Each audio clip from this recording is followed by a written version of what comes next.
जय हिंद दोस्तों, वंदे मातरम।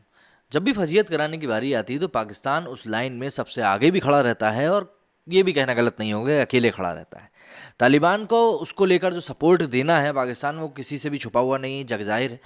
लेकिन वो तालिबान को सपोर्ट सिर्फ इसलिए करता है कि अफगानिस्तान में तालिबान की सरकार को मान्यता मिल पाए। वहाँ के लोगों से, अफगानिस्तान के लोगों से पाकिस्तान को इतनी कोई हमदर्दी नहीं है, क्योंकि अगर उसको हमदर्दी होती तो जो सहायता की जो चीज़ें हैं, चाहे वो गेहूँ हो, मेडिकल इक्विपमेंट्स हों, जो भी कुछ चीज़ें भारत वहाँ भेजना चाहता है, तो वो उन चीज़ों को रोकता नहीं, जो वो रोक के बैठा हुआ है अपनी फालतू की शर्तों को मनवाने के लिए। लेकिन इस बार ओआईसी की समिट पाकिस्तान में हुई, इस्लामाबाद में हुई, जिसमें कि 60 के करीब देशों को शामिल होना था, लेकिन 30 के करीब देश ही वहाँ पर पहुँचे, और वो भी काफ़ी डर डर कर पहुँचे। ऑब्वियस सी बात है, पाकिस्तान की यहाँ पर बात हो रही है।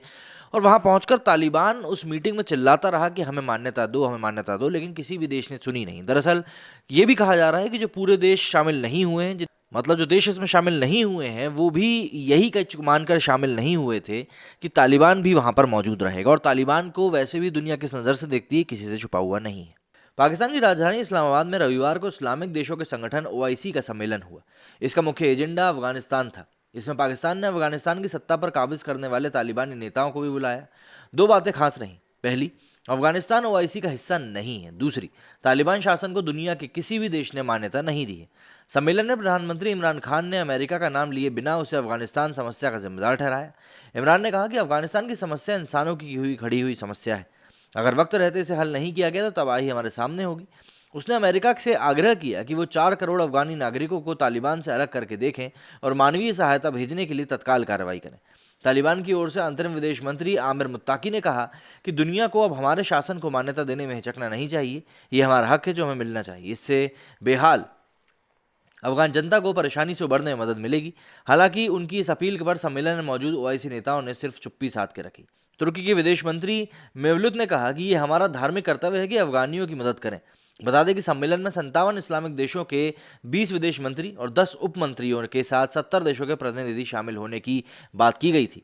अब तक इस प्रकार के 16 सम्मेलन हो चुके हैं, जिनमें परिणाम कुछ भी नहीं निकल सका। पाकिस्तान ने 1980 में भी ऐसी एक बैठक रखी थी। सम्मेलन में ओआईसी ने अफगानिस्तान में मानवीय मदद के लिए ट्रस्ट का बनाने का ही प्रस्ताव रखा। इस ट्रस्ट के माध्यम से अंतर्राष्ट्रीय स्तर पर फंड जुटाया जाएगा। प्रस्ताव में इस्लामिक डेवलपमेंट बैंक से अगले साल की पहली तिमाही तक ट्रस्ट फंड को तेजी से संचालित करने की बात कही गई। सम्मेलन में सऊदी अरब के विदेश मंत्री प्रिंस फैजल बिन फरहान अब सऊद ने ऐलान किया कि वो अफगानिस्तान को मानवीय आधार पर 1 अरब रियाल, मतलब करीब 20,250 करोड़ रुपए की मदद देंगे। उन्होंने कहा कि अफगानियों की हालत बदतर है, वो मदद के लिए हमारी तरफ देख रहे हैं। ये राशि अफगानिस्तान के विकास पर खर्च होगी। हम अफगानिस्तान में शांति और लोगों का विकास चाहते हैं, इसके अलावा कुछ भी नहीं।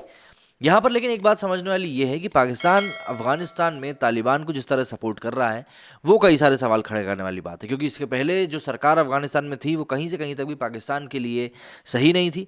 और इसीलिए कहीं ना कहीं इस बात को इसी तरीके से समझा जा रहा है कि पाकिस्तान का हाथ तालिबान को लाने में काफ़ी बड़ा था। आपका क्या कहना है इस मामले में? मुझे कमेंट करके बताइएगा। मेरे स्टूडियो फिलहाल इतना ही। जय हिंद, जय भारत।